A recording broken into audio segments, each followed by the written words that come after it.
explicar agora para vocês um pouco do nosso processo de desenvolvimento do jogo. Nosso grupo foi o trio que é composto por Jamile, Matheus e Sávio. E o que a gente começou foi fazer um cronograma. Então, nossa ideia foi criar um cronograma para que a gente pudesse seguir ele. E assim, se a gente conseguisse entregar tudo em cada semana, a gente ia conseguir gerir melhor nosso tempo. Então, foi proposto que na semana 1 a gente definisse mais a história, criar moodboard para usar de base, fazer todo o planejamento e também definir as ODSs. Na semana 2, a gente propôs que seria melhor a gente detalhar toda essa narrativa, mecânicas, minigames, tudo que seria usado no jogo, definir personagens e começar a fazer esboços e o fluxo também do jogo.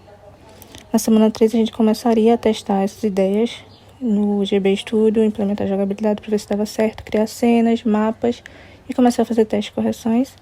Na semana 4, a gente ia implementar de fato essas fases e níveis do jogo e começar a implementação e criar a parte visual também, diálogo, personagens, inimigos, obstáculos, fazer testes e corrigir bugs. Na semana 5, ia ser mais uma semana de refino mesmo, terminar de implementar a jogabilidade e realizar testes e preparar o arquivo de entrega. Agora a gente vai falar como foi feito isso em cada semana. Na semana 1, o que foi pensado foi a história e o enredo do jogo, como tinha no cronograma. Só que a gente teve umas dificuldades com a história, que no início ia ser a tartaruga, o personagem principal, e a gente até, depois de uma discussão, decidiu que era melhor o caranguejo, por mais, da história não ficar muito parecida também com os outros jogos da sala. E também definir as ODS, né? Tentar pensar numa história que fosse criativa e divertida e trabalhar em cima das ODS, vida na água e vida terrestre. Com isso, a gente criou o moodboard, que a gente usou como ideia para criar a fábrica, criar alguns personagens também, como seria a vida na água, a vida na terra. Já na semana 2, a gente definiu esses personagens, criou os protagonistas, criou o vilão, os outros animais, e também pensou nos minigames detalhados. A gente detalhou a história, a gente tinha história em enredo, a gente detalhou toda a narrativa do que ia acontecer, finais e minijogos. Criou esse fluxograma do jogo, explicando cada jogo, cada cenário, por onde o jogador teria que passar. E com isso também fez o mapa do jogo, um esboço, tanto em 2D quanto 3D. Bem, agora eu vou falar um pouco sobre o nosso desempenho na semana 3. Bem, como pode ver, nesta semana nós começamos a implementar a jogabilidade, testando as ideias dentro do possível da plataforma do GB Studio. Nós também criamos todo o esquema do mapa do jogo e também fizemos vários testes e correções.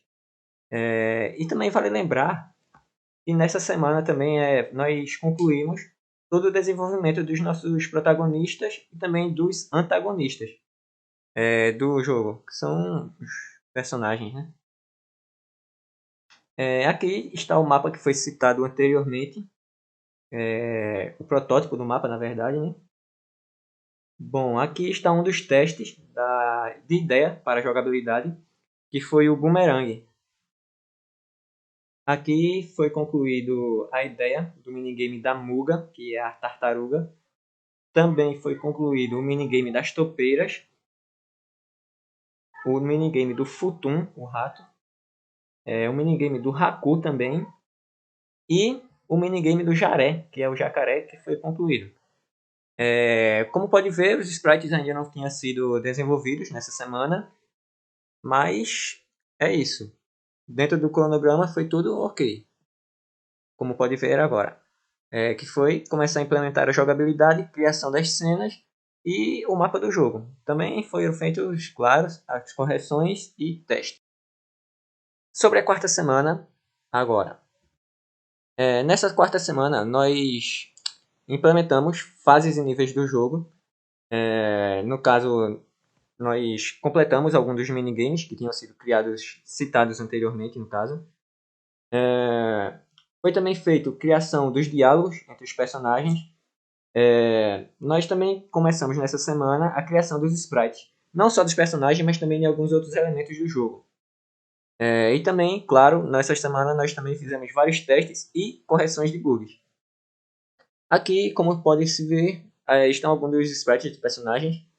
Temos o Gejo, que é o protagonista, a Muga, que é a tartaruga, o Jaré, que é o jacaré, o Haku, a ave, e o Chunin, que é o principal vilão do jogo. Aqui nós temos o fluxo das cenas com o mapa. Como se pode ver, foi adicionado algumas coisas, que são algumas das fases dos minigames, que foram adicionados no mapa agora. E, bom, seguindo de acordo com o cronograma, na semana 4 foi a implementação de fases e níveis do jogo, criação dos diálogos, personagens, inimigos, obstáculos e etc. E também testes e correção de bugs. Então, nessa semana foi bem ok. Então, basicamente, na semana 5, o que a gente fez foi arrumar os sprites do jogo para todos os personagens, incluindo os que não vão ser jogáveis também. Os minigames também a gente definiu todos, deixou eles bem completinho, inclusive no minigame das topeiras do Futum e do Jaré estão com visual novo, e no da Muga, mas o slide está meio desatualizado, mas a gente já implementou também o visual dessas fases. As fases finais também já foram todas implementadas em relação ao visual. Esse final 1 e o final 2 estão incompletos, mas dentro do jogo também já está tudo funcionando direitinho. Os ajustes para entrega foi em relação a atualizações de cenário, criação de posts para divulgação, enfim, os requisitos finais do projeto, né, da disciplina, testes e correções e a entrega do jogo. Basicamente, quanto às dificuldades do jogo, tivemos várias dificuldades em relação à programação, principalmente porque tinham limitações do GB que a gente não tinha percebido, e aí quando a gente foi fazer o projeto, a gente acabou descobrindo já no final, né, que tinham essas limitações, então a gente precisou corrigir. E também em relação a bugs que apareceram na versão final do jogo, que a gente não pôde dizer exatamente o que estava fazendo eles ocorrerem. Então, infelizmente, tivemos que entregar dessa forma. Mas quem sabe no futuro a gente não possa melhorar. E algumas coisas que ficaram incompletas também em relação à música, em relação a alguns sprites que a gente poderia ter melhorado as interações também, mas basicamente a maioria das dificuldades surgiram por conta da limitação, né? Que a gente já sabia da limitação da plataforma e é de se esperar para um jogo de Game Boy, mas enfim, foram que apareceram e as principais dificuldades que ficaram no nosso caminho na fase final.